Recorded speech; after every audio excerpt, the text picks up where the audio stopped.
Still going strong in their 80s, the brothers who revolutionized the fitness world Wednesday at 11. I'm Katie Couric. The slaying of the Amish children. As Moore died today, chilling new details about the gunman and the demons that were haunting him. President Bush gives House Speaker Dennis Hastert a vote of confidence as another bombshell drops in that congressional page scandal. Let the Dow take a bow. The blue chip index closes at an all-time record high. And how many times have you seen this image? Tonight, the story behind the picture and the man behind the movie. This is the CBS Evening News with Katie Couric. Hi, everyone. It's still so difficult to think about, and 24 hours later, almost impossible to comprehend what happened in that one-room Amish schoolhouse. 2 more of the young girls shot by Charles Roberts died today, bringing the death toll to 5. 4 others are in critical condition. And it now appears Roberts had been planning to sexually assault the children as well. What drove him to do this? The police today described a man tormented by his past, a past that included molesting 2 children when he would have been about 12 years old. From Lancaster County, Pennsylvania, here's national correspondent Byron Pitts. On this sun-soaked day filled with so much sorrow, the Amish here gathered and grieved in private, but they were not alone. Down the road, another vigil for neighbors of different faiths with identical questions. Why here? Why innocent schoolgirls? Here's what, one of the notes would look like. The killers say state police provided the answers. In this suicide note to his wife, mass murderer Charles Roberts confessed that he was a child molester, abusing 2 female relatives 20 years ago, and he wrote, the urges had returned. I am filled with so much hate towards myself, he said, hate towards God, and unimaginable emptiness. Roberts mentioned suicide in his suicide note, that he was having dreams of molesting again. Roberts also wrote of the grief he'd felt after the death of the couple's firstborn baby girl 9 years ago. All demons apparently kept hidden from the family, co-workers at the milk plant where he worked, even the teachers at his children's school. Good father, attended PTO meetings, came to parent-teacher conferences. Very wonderful family. That family man walked into the Nickel Mines Amish one-room school Monday morning, armed for a rampage and rape. A loaded shotgun, pistol, rifle, stun gun, 600 rounds of ammunition, enough wood to barricade the building, plastic handcuffs, a sex cream, and a change of clothes. He ordered all the adults and male students out and bound the feet of the remaining 10 girls ages 6 to 13. He shot them all at point-blank range. None of the girls were sexually assaulted.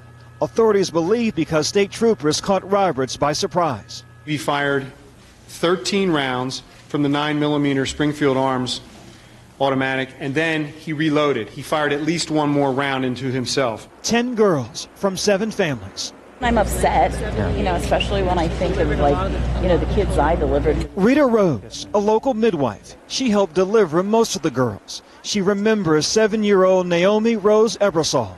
Her parents adored her. Their daughter that died was their only daughter. They have a family full of boys, and I remember, when that girl was born, they were just so tickled that they finally got a girl, and now she's gone. As for the 5 girls who survived, 4 remain in critical condition. 1 has been upgraded to serious. Katie? Byron, I know the Amish don't believe in taking photographs or being photographed themselves, so what tangible memories will these families have of their little girls? Sure. Well, as is their tradition, the parents can keep a set of their clothing, some of their toys, and Katie, a lock of the little girl's hair. All right, Byron, thanks so much. With one school shooting after another over this past week, parents all over America are wondering whether their children are safe. We're going to look at school security now in 2 very different parts of the country. First, here's Kelly Kobiea in Texas. In tiny towns like Ladonia, Texas, a locked door is about as rare as a stranger's face, even at the local school. Come on, let's go, let's go. But after 2 small-town school shootings in a week, Principal Greg Carpenter wonders whether he's doing enough to keep his 200 kids safe. it really does make us as principals think, okay, what, if that situation happens with us, are we ready? Am I prepared? Can I handle it? Especially considering that 15 of the last 20 school shootings have been in communities of fewer than 25,000. Come on, babe. But like here, many small schools barely have the budget to get by, let alone to invest in cameras, metal detectors, and security guards. So Carpenter is left to do what the state mandates, practice lockdown drills, and know that calling 911 would bring a sheriff's deputy in 15 minutes. The extent of your security is eyes, ears, and a phone call. I mean, that's got to be a little nerve-wracking. Yeah, it's, we can't live our lives in fear, and you do what you have to do. And with a tight budget, all they can afford to do is to practice their emergency plan and pray they never have to use it. Kelly Kobiella, CBS News, Ladonia, Texas. I'm Cynthia Bowers in Winnetka, Illinois. Even though these images feel heartbreakingly familiar, these pictures are from 18 years ago, from one of the first school shootings in U.S. history. As the children were being rushed to hospitals, the suspect fled to a house here a block away. In all, 5 children were critically wounded that day. 1 was killed.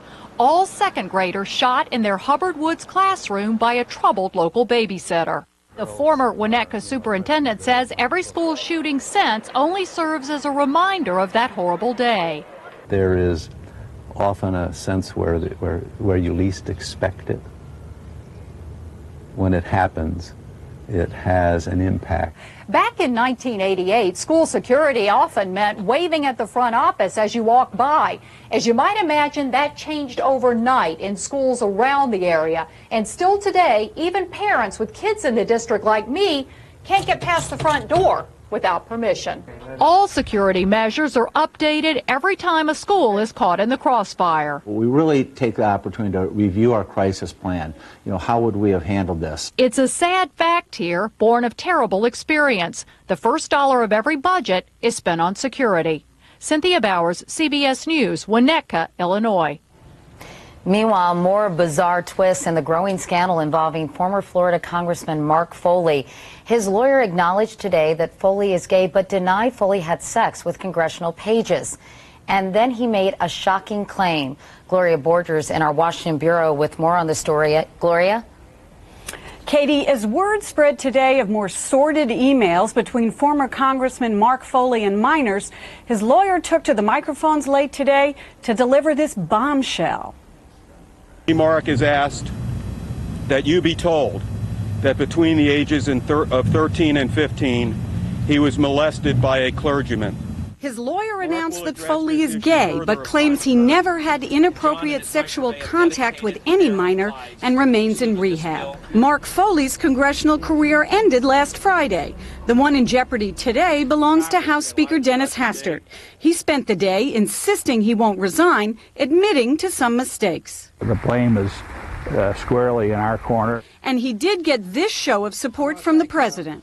I know that he wants all the facts to come out, and he wants to ensure that these children up there on Capitol Hill are protected.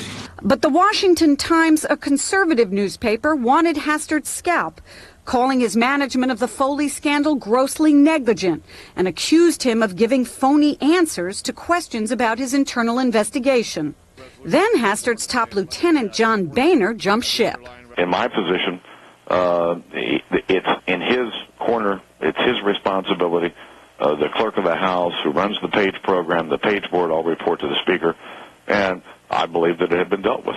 Sources tell CBS News that members were equally blunt with Hastert on a conference call last night, in which some called for an end to the page program, and others called for him to take some responsibility, especially since Hastert's staff was first alerted to the initial Foley emails a year ago. What do I say back home, one Republican asks. We need to change the subject. But that's hard, especially when there's a secondary story here, one that rank-and-file Republicans will only talk about privately, that it was common knowledge that former Congressman Foley was gay and not discreet. One senior House Republican tells CBS that there's a lot of anger at what he describes as a network of gay staffers and gay members who protect each other, and did the Speaker a disservice.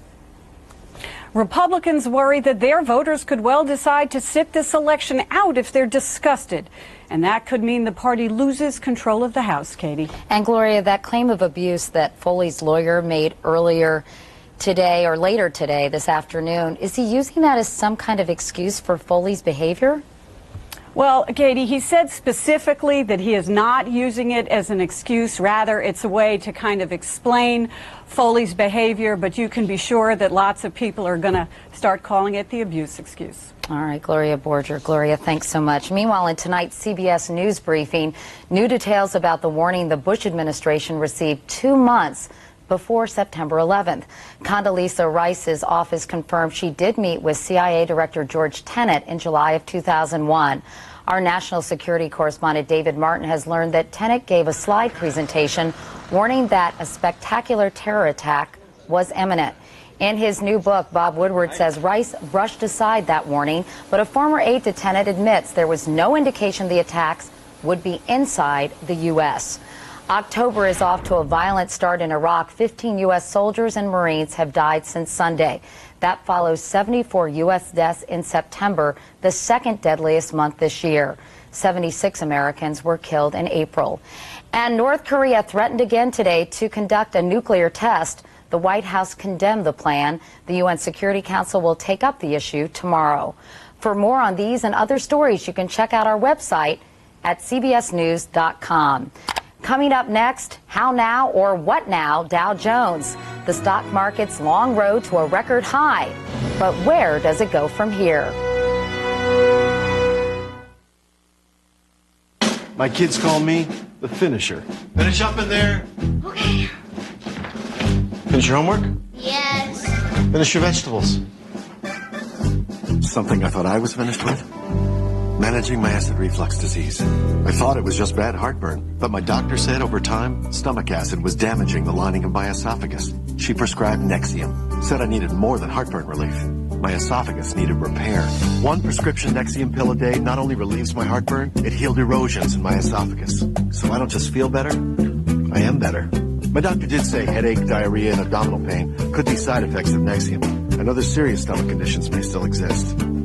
Talk to your doctor about Nexium, the healing purple pill, and find out if a free trial is right for you. I tell him you shouldn't do anything halfway. Let's finish up. If you're without prescription coverage and can't afford